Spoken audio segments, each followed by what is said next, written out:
Hey guys, it's Dr. Dusty. Look, your pet is scheduled with us to have a castration, so I just wanted to go over what the procedure looks like, what we're actually doing in the procedure, what you should expect before and after care, and what kind of things should alarm you to call us and make sure we get your pet seen to make sure we're recovering correctly. When your pet comes for a castration, what that actually involves is removing the testicles, but we don't remove the scrotum they sit in unless you ask us to also remove that.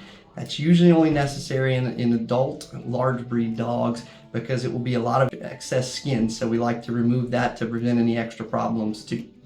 The primary purpose of a castration is to prevent reproduction, but there's also several medical benefits. Castration almost 100% eliminates future prostate problems, which are common. It can calm aggressive or marking type behaviors, and it eliminates the chance of brucella, a bacterial infection in the testicles, and prevents the chance of tumors growing in those testicles as your pet gets older.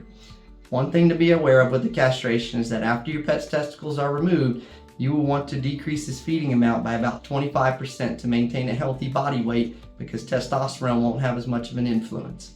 On the day of the procedure, the castration itself will only take about 10 to 20 minutes under anesthesia, and dissolvable sutures are typically used, so you will not see any sutures on the incision when your pet comes home.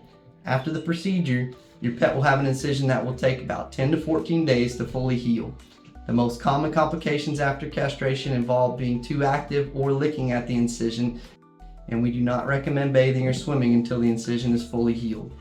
Keeping your pet calm during recovery is the second most important job for you after the procedure. Your pet will still be able to go outside to go to the bathroom and can go on short leash walks. However, they should not be actively playing with other pets, jumping, or running. If you feel restraining your pet's activity will be difficult, please just let us know ahead of time and we can prescribe a sedative that will safely help you with this task.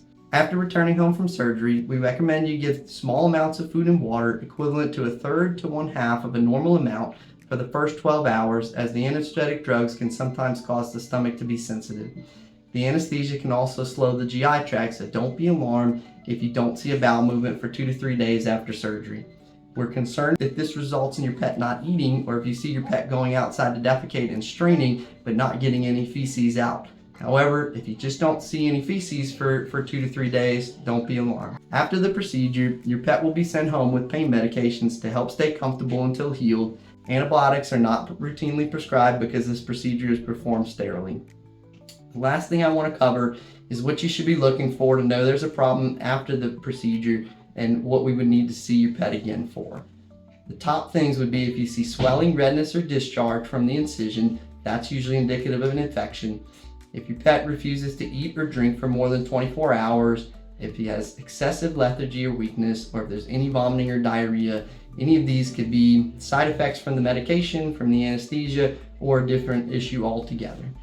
Thank you so much for trusting us at Lafayette Vet Care Center to perform your patient's castration. Please let us know if there's anything we can do to help.